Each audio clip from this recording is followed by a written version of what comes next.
পশ্চিমবঙ্গের সকল শিক্ষিত বেকার যুবক যুবতীরা পেতে চলেছে প্রতি মাসে ৩,০০০ টাকার সহায়তা।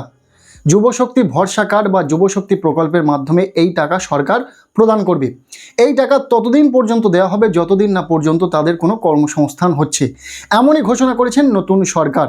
কিন্তু এখন প্রশ্ন, এই যুবশক্তি প্রকল্পের আবেদন কি শুরু হয়েছে? অনলাইন নাকি অফলাইন? কোন পদ্ধতিতে আবেদন চলছে? পাশাপাশি আপনারা জেনে থাকবেন আপনাদের নিকটস্থ যে জনশিবির কল্যাণ ক্যাম্প আয়োজিত হয়েছে সেখানে কি এই যুবশক্তির ফর্ম দেওয়া হচ্ছে? সেখানে কি এই যুবশক্তির ফর্ম জমা দিলেই আপনারা ৩,০০০ টাকা প্রতি মাসে পেতে থাকবেন যুবশক্তি ভরসা কার্ডের আওতায়? তাই আজকের এই ভিডিওতে যুবশক্তি প্রকল্প বা যুবশক্তি ভরসা কার্ড নিয়ে যে সমস্ত প্রশ্ন আপনাদের মধ্যে রয়েছে সেই প্রতিটা প্রশ্নের অথেন্টিক উত্তর শেয়ার করব। আপনারা অনেক ভিডিওস দেখেছেন কিন্তু সেখানে সঠিক তথ্য পাননি। আজকের এই ভিডিওটি শেষ পর্যন্ত দেখুন, যুবশক্তি প্রকল্প নিয়ে আপনাদের আর কোনো ডাউট থাকবে না। এর পাশাপাশি জনশিবির ক্যাম্পে কোন কোন প্রকল্প বর্তমানে আবেদন চলছে এবং সেখানে কিভাবে ফর্ম ফিল আপ করতে হবে সেই বিষয়গুলো নিয়ে শেয়ার করছি ভিডিওতে। কাজে ভিডিওটি কন্টিনিউ করুন শেষ পর্যন্ত। প্রথমেই আসি, এই যুবশক্তি প্রকল্প পশ্চিমবঙ্গ সরকার ঘোষণা করেছেন যে যুবশক্তি প্রকল্প বা যুবশক্তি ভরসা কার্ডের মাধ্যমে পশ্চিমবঙ্গের সমস্ত বেকার শিক্ষিত বেকার যুবক যুবতীরা কিন্তু ৩,০০০ টাকা পাবেন। কিন্তু এখনও পর্যন্ত এই যুবশক্তি প্রকল্প নিয়ে সেই রকম কোনো আপডেট নেই। অফিসিয়াল কোনো গ্যাজেট প্রকাশিত হয়নি, কোনো রকম নোটিফিকেশান আসেনি। তাই কোনোভাবেই সম্ভব নয় এখন ফর্ম ফিল আপ শুরু হয়েছে বলা।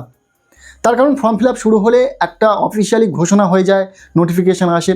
তাই আপনারা যারা ভাবছেন যে জনশিবির ক্যাম্পে সেখানে যুবশক্তির ফর্ম দেওয়া হচ্ছে এবং সেটা ফিল আপ করে জমা দিলেই আপনারা যুবশক্তি প্রকল্পের আওতায় চলে যাবেন এবং প্রতি মাসে ৩,০০০ টাকা পাবেন, এটা সম্পূর্ণ ভুল ধারণা। তার কারণ আপনার নিকটস্থ যে জনশিবির ক্যাম্প আয়োজিত হয়েছে সেখানে কিন্তু যুবশক্তি প্রকল্পের ফর্ম দেওয়া হচ্ছে না। তাই এই ধারণা আপনার মধ্যে রাখবেন না যে যুবশক্তি প্রকল্পের ফর্ম ফিল আপ বর্তমানে চলছে, জনশিবির ক্যাম্প থেকে ফর্ম দেওয়া হচ্ছে।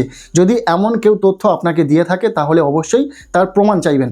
কারণ এখনও পর্যন্ত কিন্তু আমাদের যে নিকটস্থ জনশিবির ক্যাম্পগুলো আয়োজিত হচ্ছে সেখানে আমরা খোঁজ নিয়েছি, সেখান থেকে কোনো রকম কিন্তু ফর্ম দেওয়া হয়নি।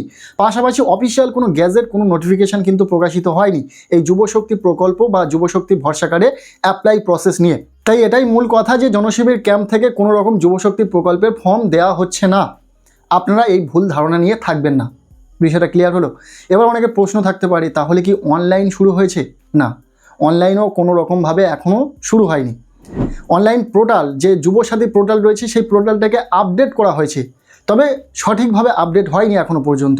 সেখানে শুধুমাত্র ব্যানার চেঞ্জ হয়েছে, ফ্রন্ট পেজটা চেঞ্জ হয়েছে, কিন্তু সেখানে যদি কোনো অপশানে ক্লিক করা হয় তাহলে সেই পুরানো যে ওয়েবসাইটের যে ইন্টারফেস দেখাতো সেগুলোই দেখাচ্ছে।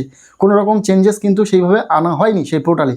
তাই পোর্টাল লঞ্চ হলেও এখনও পর্যন্ত পোর্টালে কিন্তু কোনো রকম কাজকর্ম হচ্ছে না। আপনারা এখন কিন্তু এই যুবসাথী বা যুবশক্তি প্রকল্পের যে ভরসা কার্ড তার জন্য কিন্তু আবেদন করতে পারবেন না। বিষয়টা ক্লিয়ার হলো? এবার আসি যে এই যুবশক্তি প্রকল্পের আবেদন কি তাহলে শুরু হবে না? এটা বলতে পারবে সরকার। সরকার যখনই নোটিফিকেশান দিয়ে দেবে তখনই কিন্তু আপনারা ভিডিওর মাধ্যমে আপনাদেরকে জানিয়ে দেবো যে যুবশক্তি প্রকল্পের জন্য ফর্ম ফিল আপ শুরু হয়েছে। অনলাইন হওয়ার সম্ভাবনা বেশি রয়েছে, তার কারণ জেনে থাকবেন যে বর্তমানে যে জনশিবির ক্যাম্পের যে ফর্মগুলো সেগুলো কিন্তু বিডিও মিউনিসিপ্যালিটি বা কর্পোরেশন এরিয়ায় যাচ্ছে, সেখানে ভেরিফিকেশান হবে। পাশাপাশি আমরা যে দেখেছি যে অন্নপূর্ণা প্রকল্পের জন্য যে ফর্ম জমা নেওয়া হয়েছে সেগুলো কিন্তু বিডিও, এসডিও বা মিউনিসিপ্যালিটি বা কর্পোরেশন এরিয়ায় গেছে, সেখানেও সেগুলো ভেরিফিকেশান চলছে। প্রচুর ফর্ম জমা পড়ে গেছে। তাই যদি এই মুহূর্তে দাঁড়িয়ে যুবশক্তি প্রকল্পের জন্য আবেদন শুরু হয় সেখানে প্রচুর ফর্ম যাবে, ভেরিফিকেশানে অনেক লেন্দি হবে, যার ফলে এটাও জানা যাচ্ছে যে অনলাইন শুরু হওয়ার সম্ভাবনা কিন্তু সবচেয়ে বেশি রয়েছে। তবে ঠিক কবে থেকে শুরু হবে সেটা কোনোভাবেই বলা সম্ভব নয়। তবে আশা রয়েছে আগামী 22 তারিখ রাজ্য বাজেট পেশ হবে, সেই দিনই কিন্তু যুবশক্তি প্রকল্প নিয়ে কোনো আপডেট অবশ্যই আসার সম্ভাবনা রয়েছে। এবার আসি এই যুবশক্তি প্রকল্পে কারা কারা আবেদন করতে পারবেন বা যুবশক্তি প্রকল্পে আবেদন করার জন্য যোগ্যতা কি থাকতে হবে। বেসিক যে যোগ্যতাগুলো থাকতে হয় সেগুলো বা যে প্রকল্পগুলো চলছে বর্তমানে সেই প্রকল্প অনুযায়ী বলা যেতে পারে যে আপনাদের পশ্চিমবঙ্গের স্থায়ী বাসিন্দা হতে হবে, পাশাপাশি আপনাদের মাধ্যমিক বা তার সমতুল্য পরীক্ষা পাশ করে থাকতে হবে, হায়ার এডুকেশন করে থাকলেও আপনি কিন্তু এই যুবশক্তি প্রকল্প পাবেন। এর পাশাপাশি আপনাকে সম্পূর্ণ বেকার হতে হবে। কোনো কাজকর্ম কোনো প্রতিষ্ঠানে বা কোনো কর্মপ্রতিষ্ঠানের সঙ্গে যুক্ত থাকলে কিন্তু এই প্রকল্পের সুবিধা আপনি পাবেন না। আপনি যদি সম্পূর্ণ বেকার হয়ে থাকেন তাহলে কিন্তু এই প্রকল্পের সুবিধা আপনি পাবেন। এছাড়াও কী কী ডকুমেন্টস লাগবে অনেকের প্রশ্ন থাকে, সেক্ষেত্রে বলে রাখি Aadhaar card, voter ID, ration card এগুলো তো লাগবে। এছাড়াও লাগবে মাধ্যমিকের অ্যাডমিট কার্ড, বয়সের প্রমাণ হিসাবে মাধ্যমিকের মার্কশিট আপনাদেরকে তো অবশ্যই প্রোভাইড করতে হবে, মাধ্যমিকের সার্টিফিকেটও লাগতে পারে।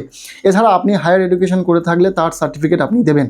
এর পাশাপাশি আপনাদের ব্যাঙ্ক অ্যাকাউন্টের জেরক্স লাগবে, ইনকাম সার্টিফিকেট লাগবে, এই বিষয়গুলো কিন্তু লাগে। এই ডকুমেন্টসগুলোর প্রয়োজন রয়েছে। এগুলো হচ্ছে বেসিক ডকুমেন্টস, মূলত প্রকল্পে আবেদন করার জন্য এগুলো তো লাগবে। তবে কোনো রকম যদি অন্য কোনো ডকুমেন্টসের প্রয়োজন হয়, নতুন যে ডকুমেন্টসটি আপনাদের বানাতে হবে, আপনাদের আগেই রেডি করতে হবে, সেই সম্বন্ধে যদি কোনো আপডেট পাই অবশ্যই শেয়ার করে দেবো। আজকের এই ভিডিওতে আশা করছি আপনাদের এই যুবশক্তি প্রকল্প বা যুবশক্তি ভরসা কার্ড নিয়ে যে সমস্ত প্রশ্ন ছিল প্রত্যেকটি প্রশ্নের উত্তর পেয়ে গেছেন। মূলত যে প্রশ্নটি ছিল যে আপনাদের এই জনশিবির কল্যাণ যে ক্যাম্প আয়োজিত হয়েছে আপনাদের এলাকায় বা আপনাদের নিকটস্থ কোনো অঞ্চলে, সেখানে কি যুবশক্তির ফর্ম পাওয়া যাচ্ছে, এই প্রশ্নটি ছিল। উত্তর পেয়েছেন যে যুবশক্তির কোনো ফর্ম কিন্তু এখনও দেওয়া হচ্ছে না। আপনি তারপরেও কিন্তু খোঁজ নিতে পারেন।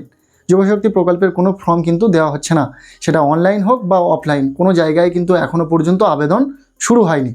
এবার আসি জনশিবির কল্যাণ ক্যাম্পে কোন কোন প্রকল্পের আবেদন চলছে, আমি অনস্ক্রিনে দিয়ে রাখার চেষ্টা করছি। এই প্রকল্পের আবেদন কিন্তু জমা নেওয়া হচ্ছে, বা আপনারা কিন্তু এই প্রকল্পের সুবিধা এই জনকল্যাণ শিবির ক্যাম্প থেকে পাবেন, বা সেখানে জমা করতে পারবেন এই সমস্ত প্রকল্পের ফর্ম। এছাড়াও যারা বৃদ্ধ ভাতা বা বয়স্ক ভাতাতে আবেদন করবেন, আবেদন কিন্তু নতুন আবেদন চলছে, ফর্ম নতুন এসেছে। কিভাবে ফর্মটি ফিল আপ করবেন সেই নিয়ে স্টেপ বাই স্টেপ ভিডিও দেওয়া রয়েছে। ভিডিওটি আপনি দেখে ফর্মটি ফিল আপ করে কিন্তু জমা করতে পারবেন, নতুন আবেদন যারা করবেন। আর যারা পুরাতন অর্থাৎ আগেই প্রকল্পের সুবিধা পাচ্ছেন, সেক্ষেত্রে আপনাদের কি নতুন আবেদন করতে হবে সেটা কিন্তু আপনারা অবশ্যই জনশিবির ক্যাম্প থেকে জেনে নেবেন। অনেক ক্যাম্প থেকে অনেক রকম তথ্য দিচ্ছে, তাই আপনার নিকটস্থ যে ক্যাম্প রয়েছে সেখানে হয়তো আপনি সঠিক উত্তরটা পাবেন। সো আজকের এই ভিডিওটি কেমন লাগলো অবশ্যই কমেন্ট সেকশনে জানাবেন। ভিডিওটি ভালো লেগে থাকলে লাইক করে দেবেন, চ্যানেলে নতুন হলে চ্যানেলটিকে সাবস্ক্রাইব করে রাখবেন। দেখা হচ্ছে নেক্সট কোনো ভিডিওতে।